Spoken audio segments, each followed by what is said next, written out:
heart of a teacher. You know, being really passionate about DevOps, but everybody who has worked with him or spent time with him or attended his presentations just, you know, oozes appreciation for the kind of person he is and how much he cares about this community. So I want to welcome you and thank you so much for making it through a snowstorm to be here tonight.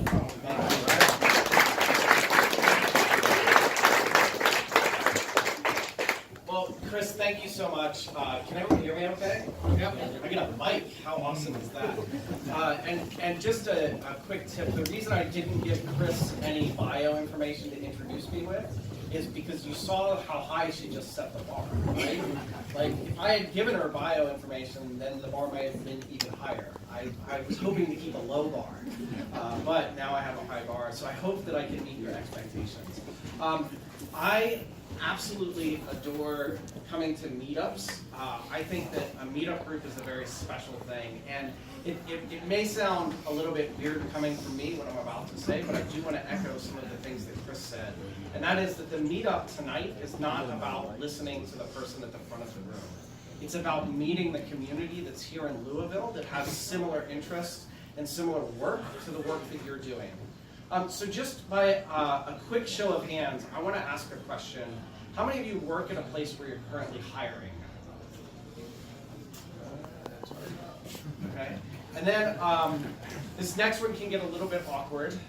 You might guess what it's going to be. I'm going to ask the other side of that question, but you might be here with your coworker or your manager. So if you're looking for work and you're kind of here on your own, what I'd like you to do is raise your left hand, and if you're here with your manager or one of your coworkers and you don't want them to know that, just close your right eye. Okay, so there are definitely people that are looking for work. If you're a manager, please don't look at your coworker's eyes right now. Great. That, to me, coming to meetups is a great way to meet other people in the community and really to find job prospects. Now, the first DevOps Derby that I came to, and I'm pretty lucky, this is the third one I've come to. I don't even live in Louisville. I don't know why you keep inviting me back, but it's super awesome because I love this town. You kick ass. But I will say that there was someone that I met at the first Derby DevOps that I came to, and I went to a customer meeting today, a client meeting today, and he was there. And when I first met him, he wasn't working at the place where he was working now. So I think the thing that you can take away from that is, if you are looking for work, Derby DevOps is the place to find it. You will get a new job while you're here. So, but if you're a manager and you came with one of your people, then they're going to stay with you because you're awesome because you came out to the meetup also. So they love working with you. All right. I also, given that I love the topic I'm going to talk about, I set a timer for myself because otherwise we'll be here until they kick us out, and I don't want that to happen. But when we're done, if you want to talk more, I'm totally open to doing so. Also, I can't see my slides, they're behind me, so you'll have to tell me what they say. Is that okay? In other words, I'm not going to read my slides to you. That's going to be your job. But that's me. My name is Nathen Harvey. A quick thing about the misspelling of my name. If you look at it, you'll see that it is in fact misspelled. This is a special week for me because my father, who's the one who misspelled my name, turns 70 on Friday, and so my siblings and I are going down to Florida to surprise him. So I'm flying there tomorrow. So I left the snow this morning. I came to the rain. Tomorrow I'm going to Florida. So it's kind of a good life, I think. I don't know. There's a picture of me in case you forget what I look like. You can look at it on the slide. And like a good real estate agent, I take one from 3 or 4 years ago where I was a little bit slimmer and a little bit more fit, and that's the image that I want you to remember of me. But I want to talk tonight about DevOps and SRE and high performance software delivery and operations. But before we do that, I want to ask, who are you? So just a quick show of hands, how many of you, and I'm going to ask a couple of different things, and you're allowed to vote as many times as you like. Just think this is North Carolina or something.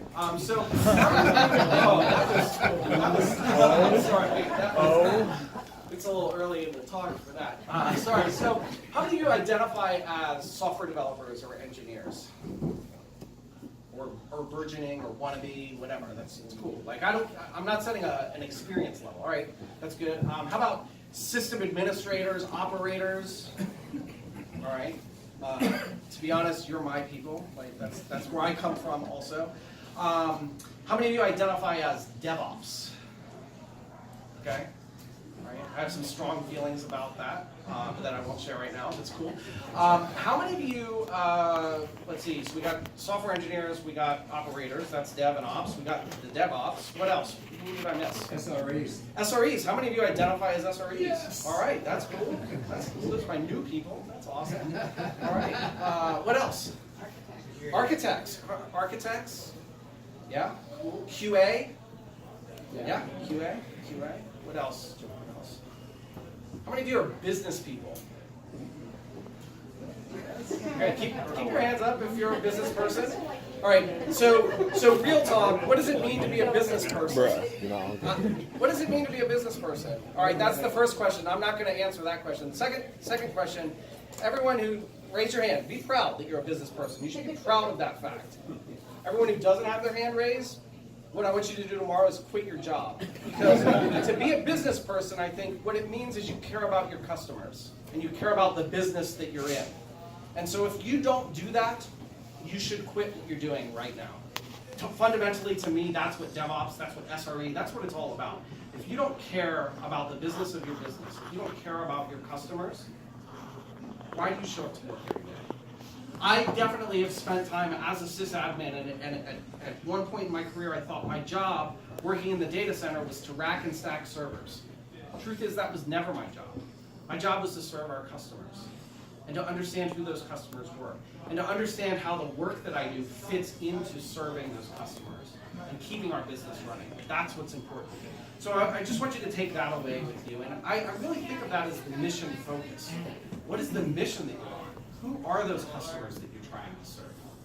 So when we talk about DevOps, how many of you have heard the word DevOps before? Like before you saw it on the Meetup tonight? All right, cool. How many of you understand, like know the definition of DevOps?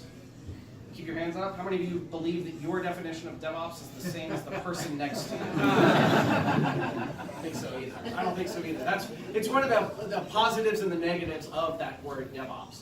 But really, if you go back in the history of DevOps, and it's weird to think, but DevOps is about to, as a word, is celebrating its 10-year anniversary this year. It was the first event that was focused on DevOps was called DevOps Days. It happened in Ghent, Belgium, and the 10th anniversary of that event is happening this October. So now, especially if you're with your manager, who wants to join me in Ghent, Belgium in October for the 10th DevOps Days? Yeah, it's definitely. And all of you managers, you should totally pay to send your folks over there. But DevOps always started as this idea that we have misaligned incentives. And by incentives, I mean, how do we pay people? What do we reward them on? How do you get a bonus? How do you get promoted? We went to our developers and said, your job is to build features. Build more features. Build features faster. That's your job. And then we turned to operators and said, your job is to keep the system stable and to keep them running and keep them up. And the best way to keep a system stable is to accept no change, right? And so we've misaligned our incentives. I also, an analogy that I love to use for DevOps, also just to help expose my age, I'm a child of the 80s. So I look around the room and I see there aren't many children of the 80s in this room. But I will tell you that back when I was a kid, we would listen to music. Do you all listen to music? We would listen to it on the radio. I don't know if you all even know what that is. We would record it on cassette tapes that we put next to the radio. But in any case, that's not the important bit. The important bit is this. When I was a kid, there were rock bands and there were rap bands. And never the twain shall meet. They never worked together. Until the person who, in my mind, actually started DevOps came along. His name is Rick Rubin. Do you all know Rick Rubin? What Rick Rubin did is he went to a rock band called Aerosmith, and he said, hey, you know what you should do? You should collaborate with this rap band called Run DMC. Do you know what the guys from Aerosmith said? They said, what are you talking about? He said, no, I had them play some of your song, listen. And they said, what are they doing to my song? What have they done to it? And And he went to Run DMC before that, and he said, hey, what you should do is play this Aerosmith song, like you should sing it. And they listened to it and they said, man, that's just hillbilly lyrics. I don't understand what they're saying. And you know what they did though? They came together. They came together and they collaborated on this song together. How many of you have seen the video? Remember this video from Walk This Way? What do they do in the video? They knock down a literal wall. On one side of the wall is the rap band, on the other side of the wall is the rock band. They break down that wall. And what they do, did the rappers come out and pick up the guitar and start thrashing? No. Did did Steven Tyler like start dropping some fresh rhymes? No, that's not what happened. But you know what they did do? They agreed that the audience was who they were trying to help, and they worked together. They kept their specialty, but they changed their incentive. They changed who they were working for. It's the audience. And so DevOps doesn't mean that every operator now has to also write applications. And it doesn't mean that every application developer now has to run all of the systems. It means that we need to maintain our specialties and align our incentives and remember who our customer is. So that's what DevOps is all about to me. So the next time you hear Walk This Way, I want you to remember DevOps. Are you with me? All right, that's it. We'll play that song.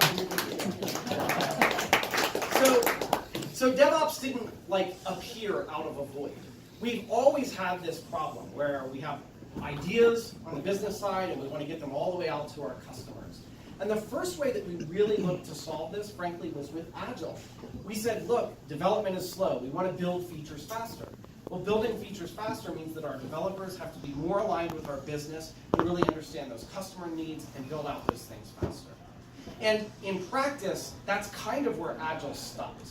Now, if you signed the Agile Manifesto, you want to argue with me that it wasn't just about development, it was about the whole cycle. I get that. But in practice, this is where Agile stopped. And I know this because I see it everywhere. And so what happens is developers are building things faster and faster, and operations becomes the bottleneck. So DevOps came along to solve that.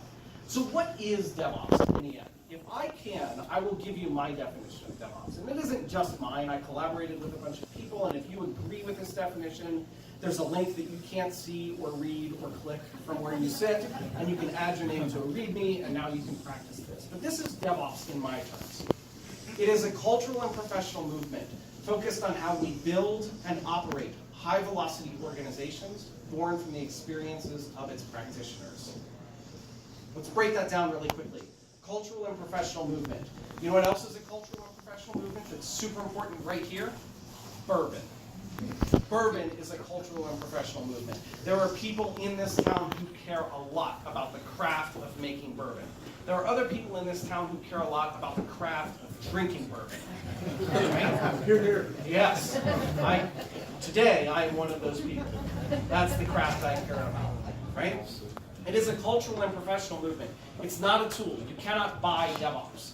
You can find lots of people trying to sell it to you, but you cannot buy DevOps. It is a cultural and professional movement. It's focused on how we build and operate high-velocity organizations. Build and operate, dev and ops. But the truth of the matter is, if we're really thinking about DevOps holistically, we're bringing systems thinking in. And you're not going to create a high-velocity organization by focusing on two departments in that organization. You need to think about the entire organization. DevOps includes marketing, it includes sales, it includes HR, legal. Everything that you think of as non-technical business work, it can play a huge role of creating a high-velocity organization. And then the last bit is the part where, and it's the reason why we cannot agree on a definition. It is born from the experiences of its practitioners. So who practices DevOps? I was at Humana today. They're practicing DevOps. Do you think Humana's DevOps is the same as Buffalo Trace's DevOps? Is the same as Facebook's DevOps? Is the same as Etsy's DevOps? Of course not. Everyone practices it slightly differently. So this is the beauty of DevOps. Like, we have this big, like, lofty, aspirational definition of what DevOps is, but how do you do that? How do you know that you're doing it? We have to think of ways to measure this and think about how do we actually implement DevOps. So there's actually been lots of research over the last 5 years. An annual report has come out, the State of DevOps report. Anyone in this room read that report? All right. reading assignment. I know, like, it already feels like work. You left work and you came to hang out with a bunch of tech people. Now you're getting homework. It's terrible. Go read the State of DevOps report. If you use Bing, you can find it on the web. Did I mention I work at Google? So the Accelerate State of DevOps report. Go find that. What this report has done over the last 5 years is they've gone out into the industry and asked questions of practitioners. So it is it's data that's based on real science. Dr. Nicole Forsgren is the lead researcher on this. It's amazing data, and we get a lot of insights from it. And what they really focus on is this idea of software delivery and operations. So they kind of hone in on two parts of DevOps. How do we deliver software, and how do we operate that software? And they also look at those misaligned incentives. So when you think about delivering and operating, you can think about throughput and stability. Throughput, what does that actually mean? They actually dig into and provide 4 metrics that you can look at within your own organization. So on throughput, what is the time from commit to deploy? And when I say commit, what does that mean to you? Right, I put it into a version control system. What version control systems are you using? Git. Did I hear anything other than Git? Don't say TFS, please. Right. Listen, I don't care what version control system you use, as long as you're using a proper version control system. How do you know if it's a proper version control system or not? I'll tell you all of the criteria. The criteria are this. It starts with GIT. So the anti-pattern is it ends with BAK. You know that, right? You copy file name to file name.back. Yeah, no. That's not version control. Even if you do back.timestamp, still not version control. You know why it's not version control? You can't run blame on that. So if you do back.timestamp.username, then okay, maybe that's a version control system. Then we can put blame on. No. Still not version control. Please use version control. All right, so how do you measure throughput? Time from commit. I commit this code into the source code repository. Start a timer. It's now in production. Our customers can use it. Timer's done. That's our time from commit to deploy. How long is that time? The next question is, how frequently are you deploying? I don't know about you, but I have been at places, worked at software organizations who print custom apparel when they do a deploy. We released version 6. We got baseball caps with the number 6 on them. What does that tell you about our time, our frequency of deployments? Not very high. Not very high. Hopefully, if you're not doing it today, you're working towards more frequent deployments than, say, once a year, once every 6 months, once a month. We're always looking to decrease that. We have to think about how do we decrease that. Maybe it means we build smaller features. Now we can go back to agile development and think about how do they build, what practices do they give us to help us break down applications, break down features that we want to deploy. So those are the 2 throughput metrics. For the, what do they call the stability metrics, we have 2 that we look at. The first is time to resolve. All right, something broke in production. How long does it take you to fix that thing? How long before you restore service? And then the next one is your change fail rate, your change failure rate. You know what that is, right? You have a change, you take that change from development, from the source code repository, it goes through whatever it needs to go through, it lands in production, oh shit, production's broken. That's a change fail. We have to roll that back, we have to figure out how do we recover from that, how do we restore that service. If you look at these 4 metrics and understand where you sit, you can start to get a good objective measurement of how well your organization is doing DevOps.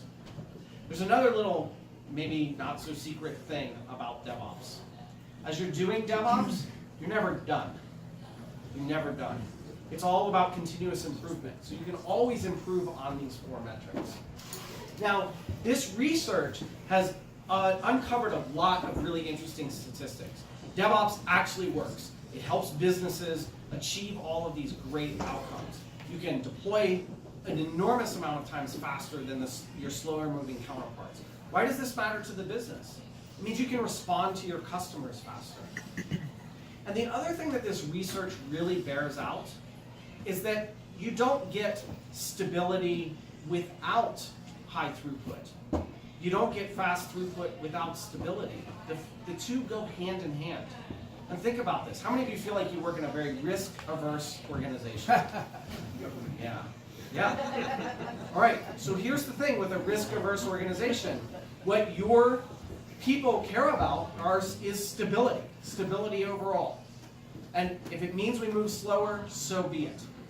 The problem with that approach is that when you do have a production incident, whether that's a vulnerability that was a zero-day vulnerability that was just uncovered, or something breaks in production, what you need to do is fix that fast. Because all you ever focus on is moving slow and safe, you don't have the muscle to move fast. You don't know how to do it. You don't have the organizational capability to move fast. So what do? You strip out all of the things that keep you safe and protected and jam something through. And what's the result of that? You just made the problem worse, right? So we have to really think about all four of these metrics in tandem. And as you advance one, the others are going to come along with it. So in addition to the years of research that they've done and put together into the State of DevOps report, if you want a longer reading assignment, you can get this book, Accelerate. Accelerate is really the first 4 years of their research put together into one book. And you can think of last year's report as just the appendix to the book, like the latest findings. So I would start there, and then if you love it, check out the book. But this book identifies a bunch of capabilities that organizations need to move those four metrics forward. And those capabilities can be grouped into 5 different sort of buckets, if you will. The first is continuous delivery. The second is architecture, product and process, lean management and monitoring, and then culture. And I said I wasn't going to read slides to you. I'm sorry I read that slide to you. I apologize. I feel like I'm disappointed. Someone, at least. All right, so what I want to do is talk quickly. I want to do like a quick survey of some of those capabilities. Some of the capabilities that help drive those 5 buckets. The first is continuous integration. I asked earlier about what does it mean when I say to commit. And I heard from this side of the room, it gets merged to master. What is your branching strategy internally? Do you know the best branching strategy? What's that? No branches. No branches, no branches, no branches. The closer you get to no branches, the better off you will be. Trust me. So, continuous integration, what does that mean? What does continuous integration mean? The first thing is, you should do trunk-based development, or push right to master. Now I know, how many of you are like, yeah, we do that, that's super comfortable, it's awesome.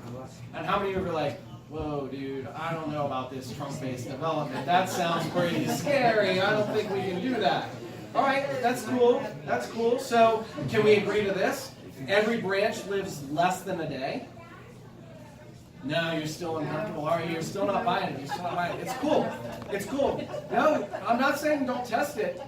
Just because it's in master doesn't mean it's immediately in production, right? So here's what continuous integration means. It means if I'm using branches, they are short-lived branches. And short-lived, my definition, less than a day. Your definition, I don't know, it might be 6 months. That's not a short-lived branch. That's not a short-lived branch. So, what do? You take that branch, you merge it into master, and when you merge into master, 2 things happen. Your automated tests kick off, and you create a build. You build an artifact from that. And you will know if that artifact is going to work in production because your test told you whether or not it's going to work in production. You need to get to a place where you're doing that. The research bears it out. Short-lived branches that are continually integrated and that automatically kick off a build are your way to continuous delivery. It's faster and it's safer. Next is automated testing. You can't have continuous integration without testing. Do not move faster if you don't have a safety net. That's stupid. How many of you have ever been on a trapeze before? Really? I have. It's amazing. You know what I had when I was on the trapeze? A big-ass net underneath me to catch me. I would never have done it otherwise, right? You have to have automated tests.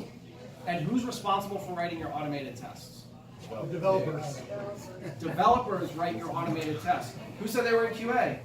I know there was a couple of people that were like, hey, wait, what about me? I'm in QA. It's awesome. You still have a role. And some of your role is going to change. Go coach the developers on how to write better tests. Some of your role isn't going to change. There's still some manual testing that has to happen. There's still some testing that our developers aren't going to write. And you know what? How many of you are developers that have never written a test? Yeah, I know, you don't want to admit it. Listen, I've been there also. I'll tell you how you'll know if your test is good or not. You're just getting started with testing. If you wrote the test and it got executed when your code changed, it's a good test. I don't care if it passes or fails. If you wrote a test and it got executed when your code changed, that is a good test. And over time, you're going to get better at testing. Because I just lied to you, that's a shitty test.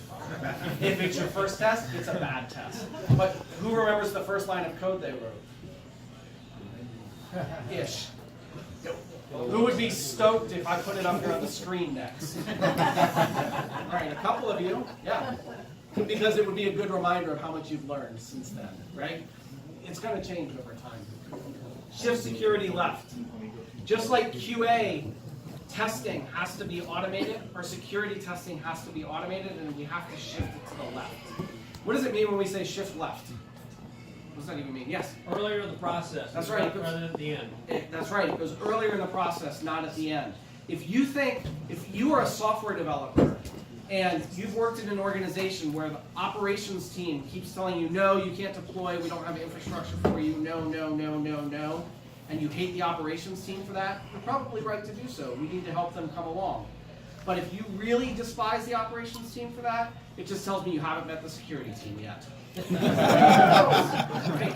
But listen, security does not want to be the department of no. They want to be the department of safe. And to be safe, your role as a security engineer, we have to go coach the developers on how to write better code, how to test that code. We have to move that testing earlier in the process. All of this is so that we can get to a place of continuous delivery.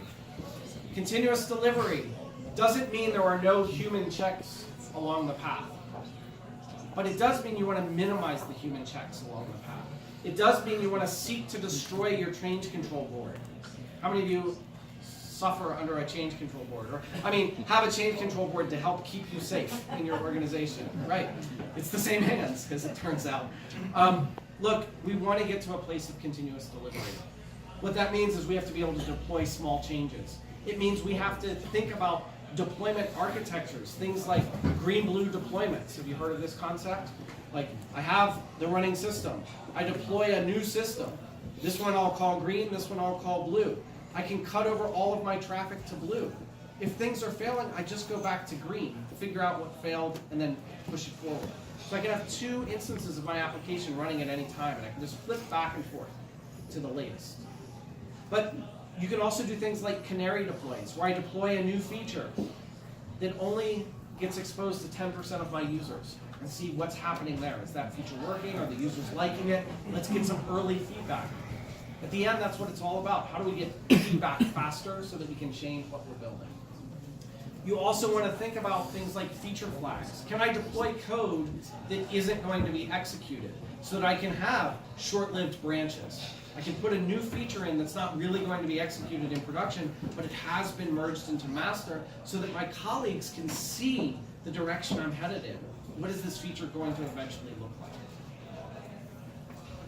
All right, all of those capabilities help us get our software out faster. And you know what? As an industry, we've spent an inordinate amount of time thinking about how do we ship things faster. But the truth of the matter is, once you've shipped it, that's like the beginning. That's just the beginning. It is something to celebrate because you've reached a milestone. But frankly, it's the beginning of your software's lifespan, right? Most software is going to spend more time in a production or operational environment than it is on a developer's laptop. At least that's what we hope, right?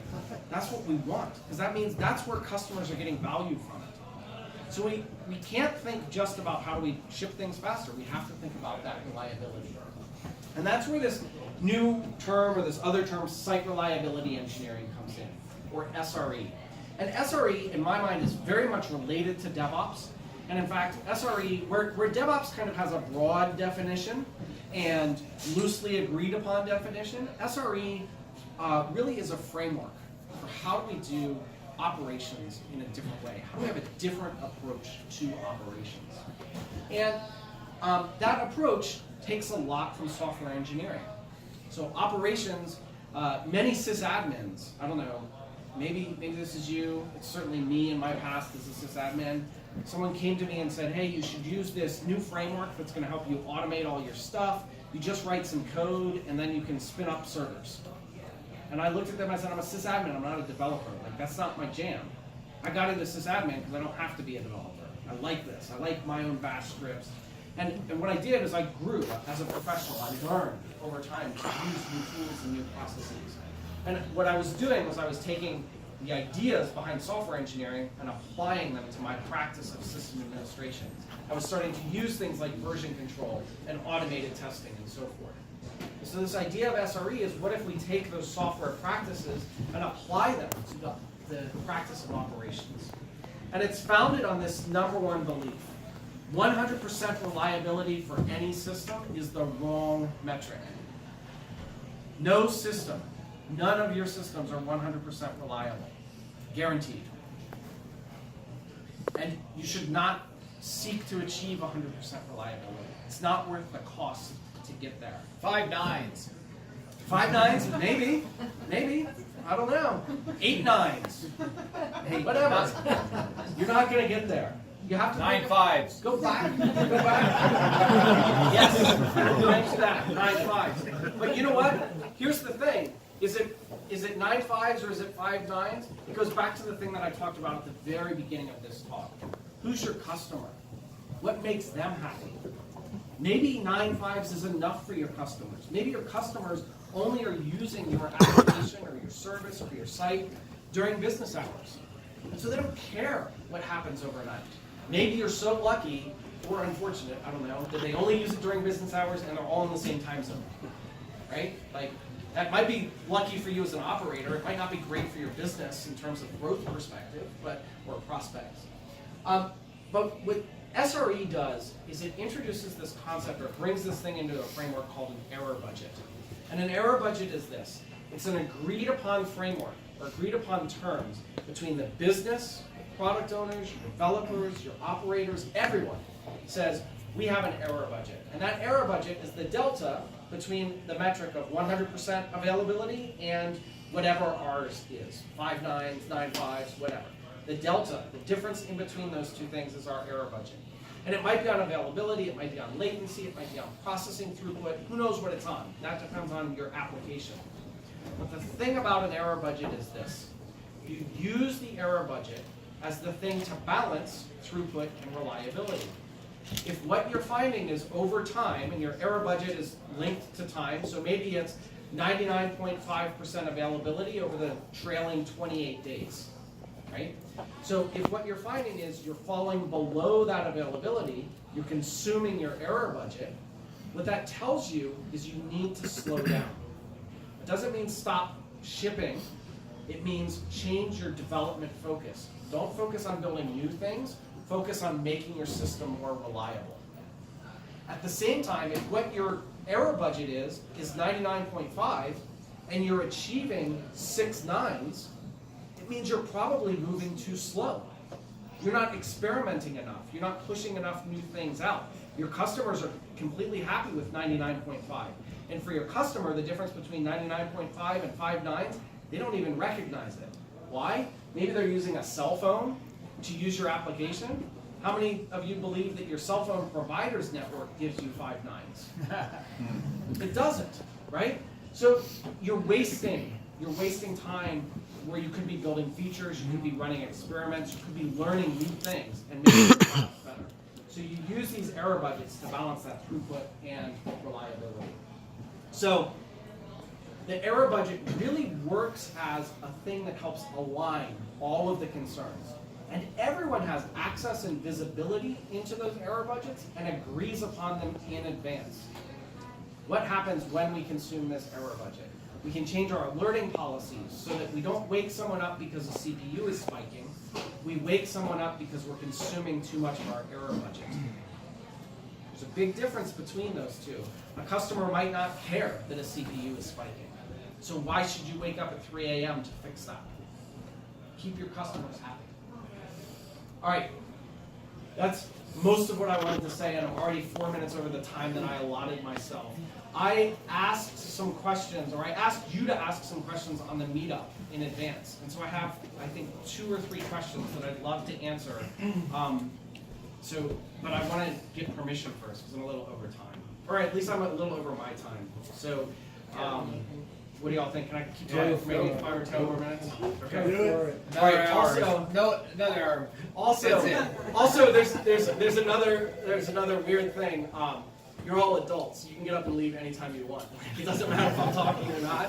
And if you leave, I won't take it personally. And if you want me to take it personally, you should tell me that before you leave. But otherwise, like, it's cool. We all have better things to do, probably. All right. So one of the questions was, what do teams look like? What do teams look like? So are there DevOps teams? And maybe I'm coming from a more traditional, I think this was the question was phrased maybe like this. And maybe if you're in the room and you ask the question, you could back me up or help me out here. But I think the question was like, I work in this traditional environment where we run our systems in a data center, and we're now trying to move to this new DevOps model where we have stuff in the cloud. How does that change the makeup of my team? What does my team look like? Is there still a role for like centralized services in my organization? And look, the answer is it's a little bit of a cop-out. I'm going to go back to the beginning, my definition of DevOps. It's born from the experience of its practitioners. So I don't know what the right makeup of your team is, but I can talk about a couple of things that I have seen. Probably the most successful and the most difficult to adopt if you come from a more traditional environment is to think about forming teams that are delivery teams around a product. So this may even be a team that comes together just for a particular feature or a particular feature set. That team will include the software engineers that are building it, the product owners that are specifying it, the operators that are running it, the release manager that's doing the build, all of those people together on a team. And now we can all stay focused on the same goal until that feature is delivered. We're getting good feedback from the customer, and we're ready to move on to another feature. We can disband and create another self-forming team. How many of you are working in a way like that today? Yeah, a little bit. That's cool. That's really hard. If you're not working in that way, to get there is very difficult. When I said earlier, like HR is involved in DevOps, that's how they're involved. Does your HR policies even allow you to have self-forming teams? Like, what does that even look like on an org chart? You have to answer those questions as well. Another way that I've seen are organizations will have sort of a developer services team that kind of isn't really the platform or the infrastructure team, and they're not really developers, but they might focus on things that allow the developers to move faster and safer. So things like your pipeline, what does your automated testing look like? Things along that nature. How do you do your builds better? You might have a team around that. Oftentimes, though, what I see are that teams are organized based on the VP in the organization, and that VP, every VP. How many of you are VPs or have been VPs? I've been a VP before, so I know the game. When you're a VP, your job is to build that fiefdom. Get more people in there. Get more people in there. Get more people in there. Right?